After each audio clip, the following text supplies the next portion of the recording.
ये motion in straight line का पहला वीडियो है। ठीक है, मोशन इन स्ट्रेट लाइन को हम लोग वन डायमेंशनल मोशन भी कहते हैं। ठीक है, तो मोशन कितने तरह का होता है? One dimensional motion, two dimensional motion और थ्री डायमेंशनल मोशन। ठीक है, तो वन डायमेंशनल मोशन में क्या होता है?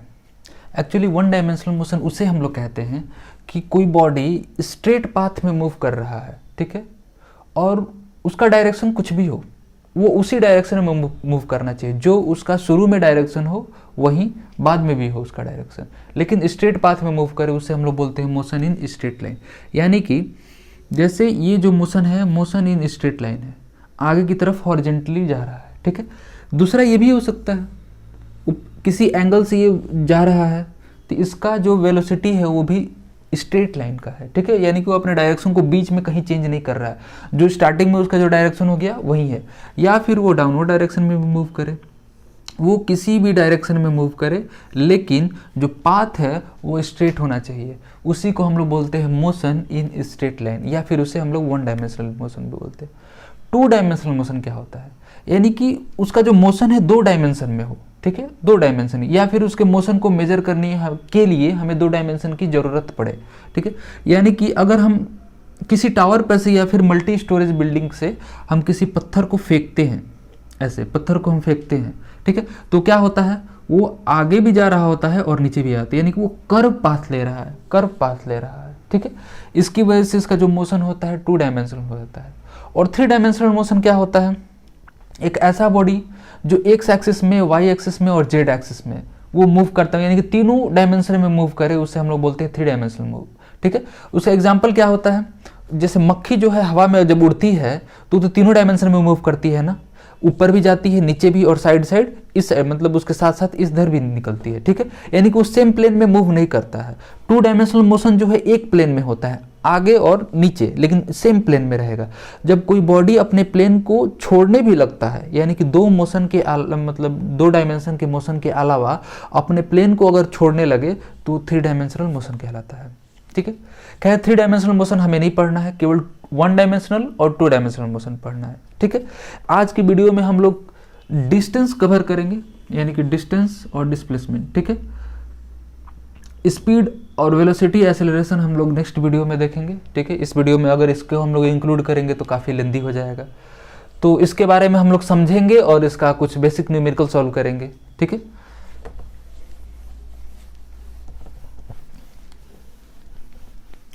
तो सबसे पहले देखते हैं हम लोग डिस्प्लेसमेंट के बारे में। ठीक है, एक्चुअली में डिस्टेंस और डिस्प्लेसमेंट दोनों एक साथ समझा जा सकता है, क्योंकि जिस एग्जांपल को हम लोग लेके यूज़ करते हैं वो दोनों पैरेलली हम लोग समझ सकते हैं उससे। ठीक है, तो पहले यहाँ लिखते हैं हम डिस्टेंस, और ये हमारा हो जाएगा यहाँ पे डिस्प्लेसमेंट। ठीक है,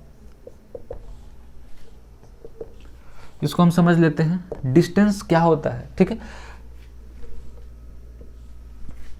जैसे कि बॉडी जब मोशन में होगा तो डिस्टेंस कवर करेगा ही। ठीक है, डिस्टेंस यानी कि दूरी, अपने इनिशियल पोजीशन से वो कितना दूर चला गया। ठीक है, तो एक्चुअल में डिस्टेंस जो होता है, यानी कि वो अपने इनिशियल पोजीशन से चला।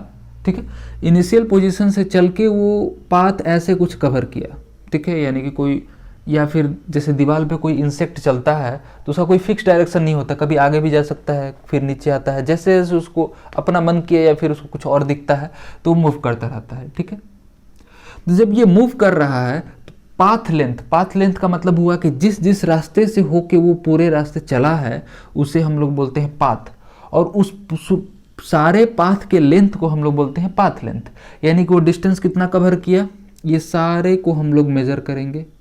ये पूरा जो मेजर करने के बाद जो आएगा, जो लेंथ आएगा, उसे हम लोग बोलते हैं डिस्टेंस। ठीक है, लेकिन डिस्प्लेसमेंट जो है डिस्टेंस से क्या मतलब कितना अलग है।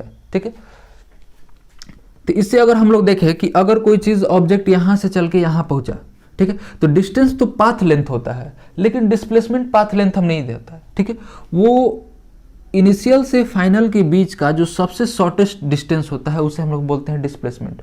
वो चाहे किसी भी पाथ से होकर आया हो, ये इस पाथ से होकर आया हो, या फिर ऐसे गया हो, ऐसे आया हो। ठीक है, या फिर ऐसे जाकर ऐसे गया हो, सॉरी। ठीक है, वो कोई भी डायरेक्शन या फिर कोई भी पाथ चूज करके जाए, लेकिन जो डिस्प्लेसमेंट होता है हमेशा इन दोनों पॉइंट के बीच का शॉर्टेस्ट डिस्टेंस को ही हम लोग डिस्प्लेसमेंट कहते हैं।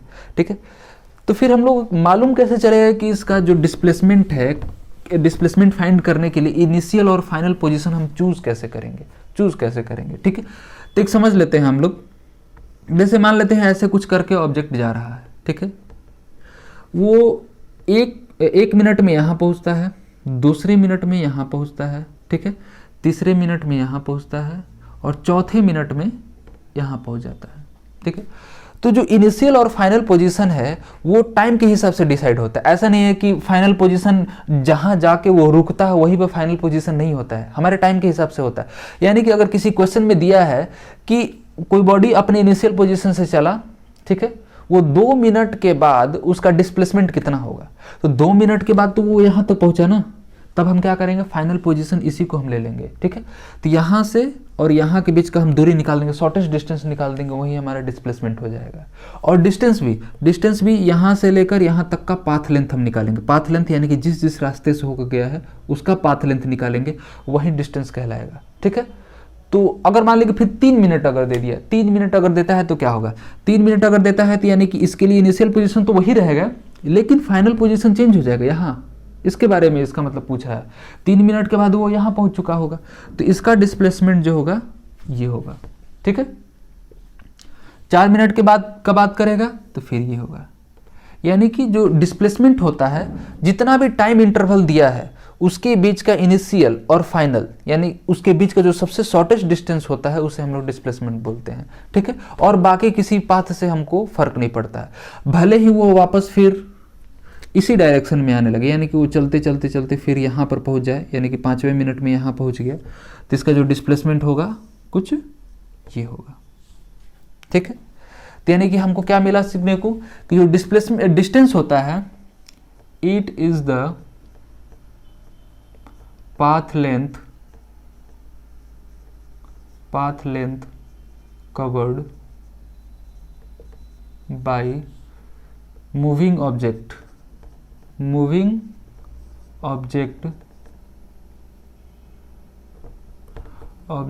In given interval of time.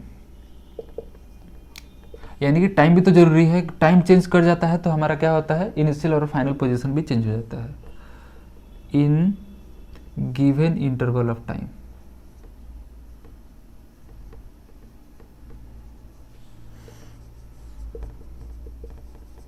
वही डिस्प्लेसमेंट क्या है, डिस्प्लेसमेंट के लिए हम लोग लिखेंगे it is the shortest distance between the initial and final position in given interval of time. जितना टाइम को इंटरवल दिया गया है उस बीच में इनिशियल और फाइनल पोजीशन का बीच का जो दूरी होगा उसे हम लोग डिस्प्लेसमेंट बोलेंगे। ठीक है, तो यहाँ पे हम लोग लिख सकते हैं it is the shortest distance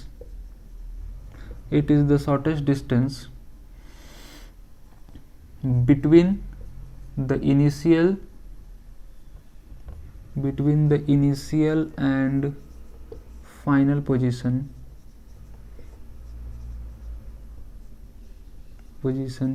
in given interval of time।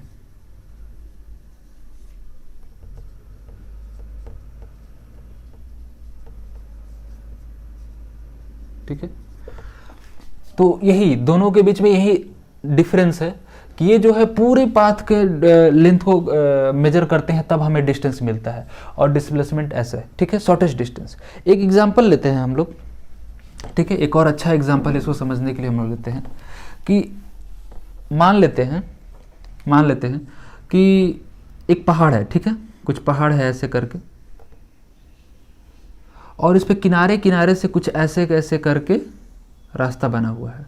ठीक है, ऐसे ऐसे करके रास्ता बना हो और यहाँ तक सबसे ऊपर तक जाने के लिए, बात समझ में आ रही है। ठीक है, और इस पहाड़ का जो मैक्सिमम हाइट है वो है 300 मीटर। ठीक है, 300 मीटर, यानी कि जहाँ तक हमको जाना है वहाँ तक 300 मीटर है। ठीक है, तो क्या होता है कि यहाँ से हम चलते हैं, मान लेते हैं कुछ और नीचे हम लोग ले लेते हैं ये। ठीक है, यहाँ कुछ पोजीशन है, और ऐसे गोल गोल कर करके हम लोग मैक्सिमम हाइट तक पहुँच जाते हैं। ठीक है, पैदल ही चल के हम लोग पहुँच जाते हैं। तो यहाँ से हम लोग स्टार्ट करते हैं, घूम घूम के चलते हैं और यहाँ तक पहुँचते हैं, ठीक है। तो इस कंडीशन में जब हमको डिस्टेंस फाइंड करना होगा तो हम डिस्टेंस सारे पाथ को, यानी कि ये जैसे जैसे हम चल के गए हैं, जैसे जैसे चल के गए हैं उस सारे लेंथ को हम मेजर करेंगे तो हमको क्या मिलेगा, डिस्टेंस मिलेगा। लेकिन अगर हमको डिस्प्लेसमेंट फाइंड करना होगा तो हम क्या करेंगे, हम ये देखेंगे कहाँ थे हम, फिर कहाँ से हम चल के फाइनली कहाँ तक पहुँचे हैं। अगर मैक्सिमम हम टाइम लेते हैं, पूरा ऊपर तक का हम बात करते हैं, यानी कि हमारे लिए अगर ये इनिशियल है और ये फाइनल है तब का हम बात कर रहे हैं, तो मेरा जो डिस्प्लेसमेंट होगा वो कितना होगा, इसके हाइट के बराबर। यानी कि जो कहाँ थे, डिस्प्लेसमेंट एक्चुअल में क्या करता है कि हम अपने इनिशियल पोजीशन से हम कितने डिस्प्लेस हुए हैं, कितने डिस्प्लेस हुए, किसी भी पाथ से होकर गए हैं उससे हमें कोई फर्क नहीं पड़ता। डिस्प्लेस यानी कि कितना मेरा पोजीशन चेंज हुआ है, ठीक है। तो यहाँ था और यहाँ पहुँचा है, तो डिस्प्लेसमेंट केवल इसका कितना होगा, 300 मीटर होगा। लेकिन डिस्टेंस जो होगा इससे काफ़ी ज़्यादा हो जाएगा, क्योंकि ये सारे पाथ को कवर करते हुए हम जा रहे हैं और सारे को हम मेजर करेंगे, ठीक है। तो ये क्या कहलाएगा इस कंडीशन में, डिस्टेंस कहलाएगा, और ये जो होता है डिस्प्लेसमेंट होता है, ठीक है। तो इससे भी हमें कुछ आइडिया मिला होगा डिस्टेंस और डिस्प्लेसमेंट में क्या डिफरेंस है, ठीक है। और दूसरा हम लोग एग्जाम्पल लेते हैं, जैसे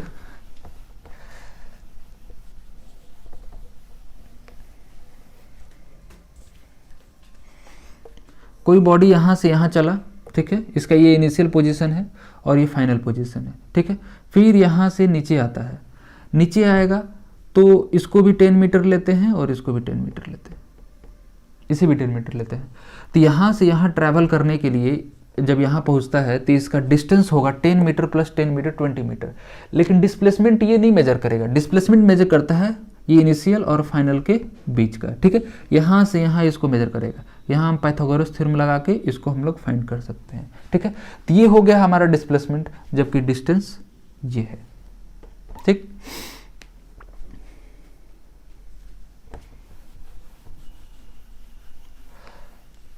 और आगे हम लोग डिफरेंस देखते हैं कि दोनों में और क्या डिफरेंस है, ठीक है। जैसे एक हम लोग लेते हैं, एक स्ट्रेट पाथ ले लेते हैं, ठीक है। ये हमारा क्या हो जाएगा, ओरिजिन, इसे हम लोग ले लेते हैं 1 किलोमीटर, 2 किलोमीटर, 3 किलोमीटर, 4 किलोमीटर और ये 5 किलोमीटर, ठीक है। अब इसमें हम क्या करेंगे, इस ऑब्जेक्ट को, यानी कि यहाँ जो भी है, मान लेते हैं यहाँ पर इस वक्त में हम व्हीकल लेते हैं, किसी व्हीकल को लेते हैं, वो यहाँ से चल के जाता है कहाँ तक, 4 किलोमीटर तक जाता है, ठीक है। 4 किलोमीटर, यानी कि इसको हम दे देते हैं ए है और ये पॉइंट बी हो गया, ठीक है, पॉइंट बी हो गया। फिर पॉइंट बी से वापस से फिर यहाँ आता है सी पे, यानी कि ये स्ट्रेट लाइन ही है, कोई दूसरा लाइन नहीं है, स्ट्रेट लाइन है, ठीक है। फिर वापस से किस पे आता है, सी पे आता है, ठीक है। तो अब हम बात करते हैं कि डिस्टेंस कितना हो गया, यानी कि ए से सी के बीच का जो होगा डिस्टेंस वो कितना होगा, ठीक है। तो ए से बी पे गए तो कितना डिस्टेंस ट्रैवल किए, 4 किलोमीटर। फिर वापस इधर कितना आए, 2, यानी कि यहाँ पर डिस्टेंस कितना हुआ, डिस्टेंस हो गया 4 + 2 6 किलोमीटर। लेकिन वही अगर हम डिस्प्लेसमेंट निकालते हैं, तो डिस्प्लेसमेंट कितना होगा, तो शॉर्टेस्ट डिस्टेंस देखेगा, ए और सी के बीच का दूरी कितना है, 2 किलोमीटर, यानी कि हमारा डिस्प्लेसमेंट जो हो गया 2 किलोमीटर हो गया। तो इससे हमको क्या देखने को मिला कि अगर हम यहाँ से यहाँ फाइनल, यानी कि इसको इनिशियल और इसको फाइनल पोजीशन अगर हम मानते तो डिस्टेंस कितना होगा, 4 किलोमीटर होता, ठीक है। सॉरी, डिस्टेंस जो है 4 + 2 यानी कि 6 किलोमीटर, ठीक है। तो अगर केवल ए से बी तक हम लेते हैं उस वक्त डिस्टेंस हमारा कितना होता, 6 किलोमीटर, और डिस्प्लेसमेंट 4 किलोमीटर, ठीक है। और डिस्प्लेसमेंट भी लेते उस वक्त भी क्या होता, 4 ही किलोमीटर होता है। यानी कि अगर कोई बॉडी एकदम स्ट्रेट लाइन में चल रहा है, तो वही एक ऐसा कंडीशन है जिसमें कि डिस्टेंस और डिस्प्लेसमेंट बराबर रहेगा, ठीक है। अगर स्ट्रेट लाइन के अलावा और कोई दूसरा पाथ चूज करता है ऑब्जेक्ट, ठीक है, यानी कि स्ट्रेट लाइन में नहीं मूव करता है, तो उस वक्त डिस्टेंस और डिस्प्लेसमेंट हमारा डिफरेंट आएगा, ठीक है। एक चीज और हमको देखने को मिला कि अगर ए को इनिशियल लेते हैं और सी को फाइनल लेते हैं, यानी कि ए से बी पे गया फिर वापस सी पे गया, ठीक है, तब इसमें क्या होता है कि डिस्टेंस बढ़ता गया, यानी कि 4 था, 4 से फिर क्या होगा, फिर अगर वो वापस आ रहा है रास्ते में, ठीक है, यानी कि यहाँ से चला बी पे गया, फिर बी से वापस लौटने लगा, 2 किलोमीटर लौटा, फिर भी डिस्टेंस हमारा बढ़ता चला गया, लेकिन जो डिस्प्लेसमेंट है वो घटने लगा। बात समझ आ रही है ना, यानी कि डिस्प्लेसमेंट घट रहा है जबकि डिस्टेंस नहीं घट रहा है। तो डिस्टेंस जो है, डिस्टेंस पे डायरेक्शन का कोई फर्क नहीं पड़ता, यानी कि अगर हम किसी भी पाथ पे अगर बार बार उसी पाथ पे भी अगर हम घूम रहे हैं तो डिस्टेंस हमेशा बढ़ता चला जाता है, लेकिन डिस्प्लेसमेंट जो है जरूरी नहीं है कि हमेशा बढ़ेगा। ठीक है, अब क्या है, यहां से ऑब्जेक्ट चला था, यहां पहुंचा, फिर वापस आया तो डिस्टेंस 6 किलोमीटर हो गया, जबकि डिस्प्लेसमेंट 2 किलोमीटर है। ठीक है, ये इससे हमको ये मालूम चलता है कि इस पे डिस्प्लेसमेंट में डायरेक्शन का असर पड़ता है और डिस्टेंस पे डायरेक्शन का कोई असर नहीं पड़ता है। ठीक है, यानी कि एक ऐसा क्वांटिटी जिसके डायरेक्शन चेंज करने पे उसके वैल्यू में कोई फर्क ना आए या फिर उसके रिजल्ट में कोई चेंज ना आए। ठीक है, तो उसे हम लोग बोलते हैं स्केलर क्वांटिटी। इसीलिए जो डिस्टेंस होता है वो क्या होता है, स्केलर क्वांटिटी होता है।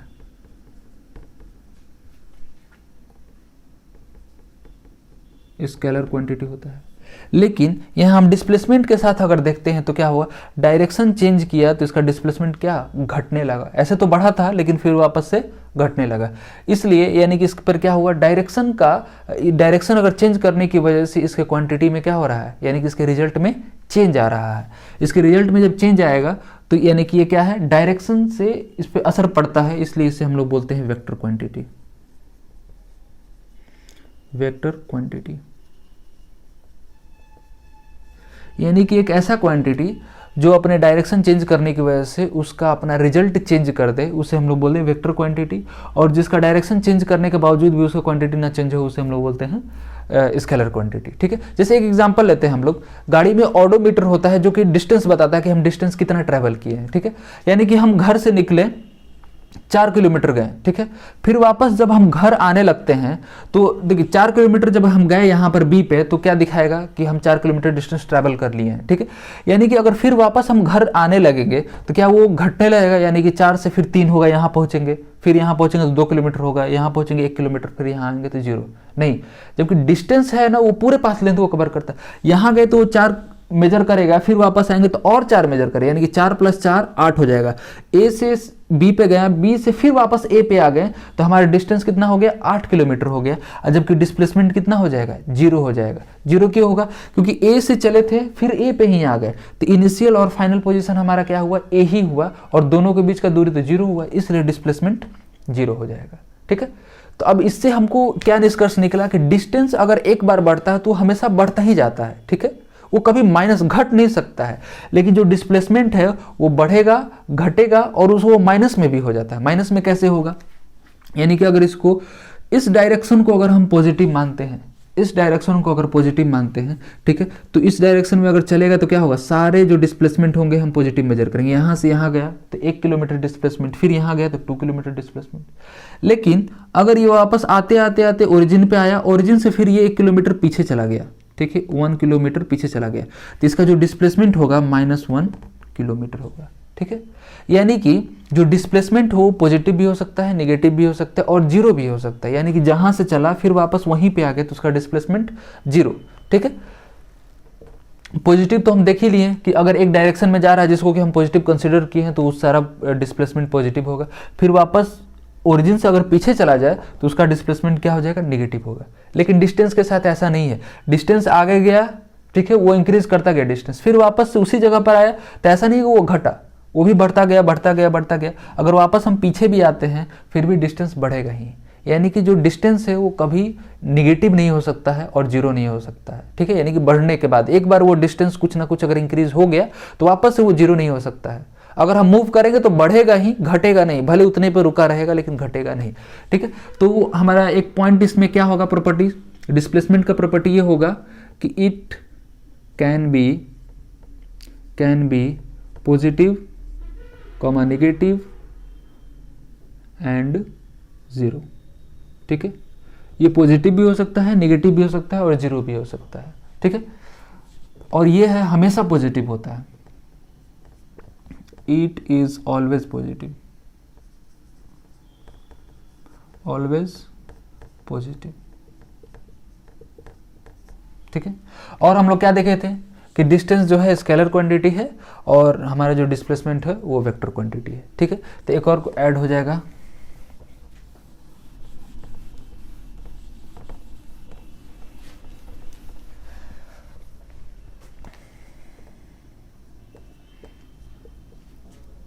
It is a scalar quantity, it is a scalar quantity, ठीक है। और ये जो है vector quantity, displacement is a vector quantity.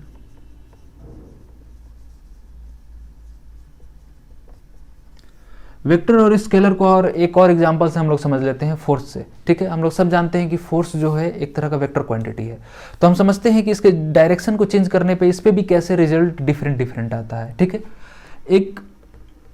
एक सरफेस है, सरफेस पे एक एलमीरा रखा हुआ है, ठीक है। ग्राउंड है, ग्राउंड की सरफेस पे एलमीरा रखा हुआ है, और एक आदमी है या फिर एक लड़का है जो इधर से फोर्स अप्लाई करता है 50 न्यूटन का, ठीक है। 50 न्यूटन का अप्लाई करता है। जब 50 न्यूटन का अप्लाई करता है तो वो एकदम हल्का हल्का मूव करता है, धीरे धीरे मूव करता है, यानी कि जस्ट हल्का फुल्का मूव करता है और कभी कभी रुक जाता है, ठीक है। तो क्या कहता है कि अपने भाई से मदद के लिए बोलता है कि आ जाओ तुम भी मदद करो ताकि इसको हम आसानी से मूव कर सकते हैं। और वो दौड़े दौड़े आता है और इधर से फोर्स वो अप्लाई करने लगता है, वो 40 न्यूटन का अप्लाई करने लगता है। तो क्या अब इसको मूव करना इसको और आसान हो जाएगा कि और डिफिकल्ट होगा? ऑब्वियस सी बात है कि डिफिकल्ट होगा, यानी कि ये इधर से पुश कर रहा हो, वो उधर से पुश कर रहा है, डिफिकल्ट होगा। लेकिन इसी 40 न्यूटन को अगर वो इस डायरेक्शन से अप्लाई करने लगेगा, इस डायरेक्शन से अप्लाई करने लगेगा, तो ये और आसान हो जाएगा। यानी कि फोर्स क्या था, दोनों तरफ 40 न्यूटन ही था, लेकिन केवल ये अपना डायरेक्शन चेंज किया तो रिजल्ट चेंज हो गया, ठीक है। तो ऐसे ही क्वांटिटी को हम लोग बोलते हैं वेक्टर क्वांटिटी। और ऐसा क्वांटिटी जिसके डायरेक्शन को हम चेंज भी करते हैं फिर भी वो अब उसके क्वांटिटी में यानी कि उसके रिजल्ट्स में कोई डिफरेंस नहीं आता है, तो उसे हम लोग बोलते हैं स्केलर क्वांटिटी। जैसे डिस्टेंस था, डिस्टेंस को हम कोई भी डायरेक्शन में ले जाएं वो हमेशा बढ़ता था, और जितना पाथ लेंथ से वो कवर करके जाएगा उतना ही उसका डिस्टेंस होता था। जबकि डिस्प्लेसमेंट क्या हुआ, कभी हम आगे जब गए 4 किलोमीटर आगे बढ़ गए तो 4 किलोमीटर उसका डिस्प्लेसमेंट हो गया, लेकिन अगर डायरेक्शन चेंज करके फिर वापस इनिशियल पोजीशन की तरफ हम आने लगते हैं तो उसका डिस्प्लेसमेंट वापस से फिर घटने लगता है, ठीक है। यानी कि वो मूव तो फिर भी कर रहा है, लेकिन बस अपना वो डायरेक्शन चेंज कर दिया है, जिसकी वजह से वो रिजल्ट चेंज हो गया, ठीक है। यानी कि अगर वो इधर की तरफ गया 4 किलोमीटर, ठीक है, 4 किलोमीटर जाता है, फिर वापस से 2 किलोमीटर इधर मूव किया, ठीक है, यानी कि टोटल कितना हो गया 6 किलोमीटर। अगर ये अपने डायरेक्शन को चेंज करके यहाँ पर एक किलोमीटर और इधर आ जाता है, ठीक है, तो क्या होगा 1 किलोमीटर। तो यहाँ से यहाँ तक जब था तो 6 किलोमीटर था, 1 किलोमीटर और वो चला लेकिन अपने डायरेक्शन को बदल दिया तो कितना हो गया इसका डिस्प्लेसमेंट 5 किलोमीटर। जबकि अगर हम डिस्टेंस लेंगे तो डिस्टेंस को कोई डायरेक्शन से फर्क ही नहीं पड़ता कि वापस हम आ रहे हैं कि नहीं आ रहे। डिस्टेंस क्या होगा 6 से एक और बढ़ जाएगा, यानी कि 7 किलोमीटर हो जाएगा, जबकि डिस्प्लेसमेंट एक घट जाएगा। यानी कि इसके डायरेक्शन चेंज करने की वजह से इसका रिजल्ट में चेंज आ जाता है। इसीलिए हम डिस्प्लेसमेंट को हम लोग वेक्टर क्वांटिटी बोलते हैं और डिस्टेंस को हम लोग स्केलर क्वांटिटी बोलते हैं।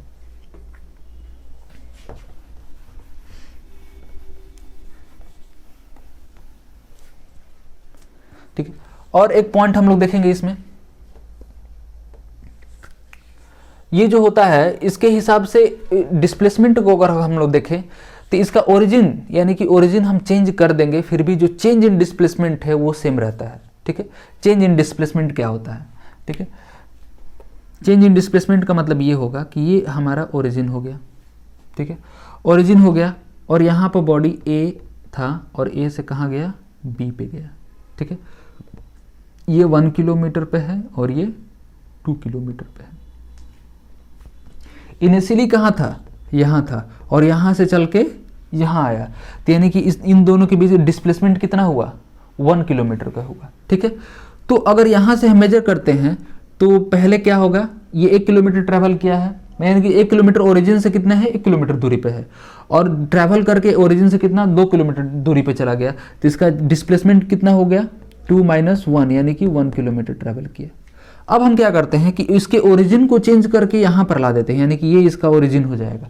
अगर ये ओरिजिन होगा तो इसका इनिशियल डिस्प्लेसमेंट कितना होगा 0 होगा और फाइनल कितना होगा 1 होगा, ठीक है। तो 1 - 0 करेंगे फिर भी कितना आएगा डिस्प्लेसमेंट 1 किलोमीटर ही आएगा। यानी कि हम इसको कहाँ से मेजर करते हैं उस पर मायने नहीं रखता है, ठीक है। यानी कि ओरिजिन इसका यहाँ पर ले, यहाँ ले, या फिर इसको पीछे लेते हैं, फिर भी जो चेंज इन डिस्प्लेसमेंट है ना उतना ही आएगा हर बार, ठीक है।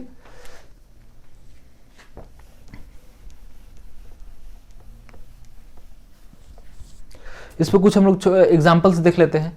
एग्जाम्पल में सबसे अच्छा एग्जाम्पल शुरू में हम लोग लेते हैं। ये जो है एक स्क्वायर है, ठीक है, स्क्वायर पाथ है, ठीक है, और ये 2 किलोमीटर का है सारे, यानी कि एक 2 किलोमीटर का तो सारे 2 किलोमीटर होंगे क्योंकि ये स्क्वायर है, ठीक है। उसका इनिशियल पोजीशन यहाँ है कुछ ए, इनिशियल पोजीशन ए है यहाँ पे। ए से चल के आता है कहाँ, कुछ लेते हैं यहाँ पे बी, ठीक है, यहाँ चल के आता है ऐसे, ये इसका पाथ है, ठीक है। क्योंकि डिस्टेंस अगर हमको पता करना है तो पाथ जरूरी है। अगर डिस्प्लेसमेंट हो वैसा कोई मतलब नहीं है कि पाथ हमको जानना है, तो डिस्प्लेसमेंट में केवल इनिशियल और फाइनल से हमको मतलब है, वो किसी पाथ से होके, लेकिन यहाँ पर हमको डिस्टेंस भी जानना है, ठीक है। तो स्क्वायर पाथ है, ए से चल के और इसके थ्रू होके आया, बी पे पहुंचा, तो इसका डिस्टेंस कितना होगा, 2 kilometre plus 2 kilometre plus 2 kilometre, ये टोटल हो गया 6 किलोमीटर, ठीक है। तो यानी कि हमारा डिस्टेंस कितना आ गया, डिस्टेंस जो है 6 किलोमीटर आ गया, ठीक है। वही अगर डिस्प्लेसमेंट की बात करें तो ए से बी के बीच का जो शॉर्टेस्ट डिस्टेंस वो कितना है, 2 किलोमीटर, तो डिस्प्लेसमेंट कितना हो जाएगा, डिस्प्लेसमेंट 2 किलोमीटर, ठीक है, डिस्प्लेसमेंट 2 किलोमीटर। एक और अब सर्कुलर पाथ में हम लोग देख लेते हैं।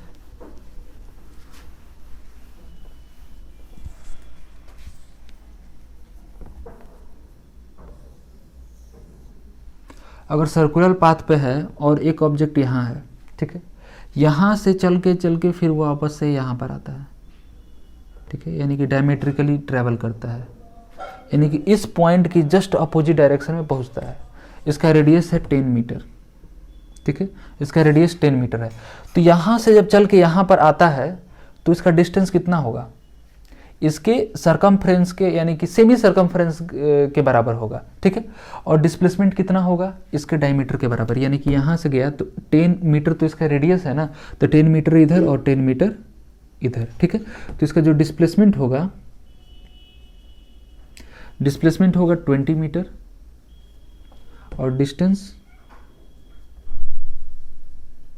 डिस्टेंस हम निकालने के लिए हम कैलकुलेट कर लेंगे कितना, पाई आर, ठीक है। पाई आर क्यों, क्योंकि 2 पाई आर तो पूरे सर्कल का होता है ना। अगर ये ऑब्जेक्ट यहाँ से चल के फिर वापस से यहीं पे आ जाता है, ठीक है, तब हम डिस्टेंस निकालते तो वो होता है 2 पाई आर, और उस वक्त डिस्प्लेसमेंट कितना हो जाएगा, 0 हो जाएगा, क्योंकि जहाँ से चला फिर वापस से उसी जगह पर आ गया। तो ऐसे कंडीशन में हमारा डिस्प्लेसमेंट 0 हो जाता, जबकि डिस्टेंस कितना होता, 2 पाई आर, ठीक है।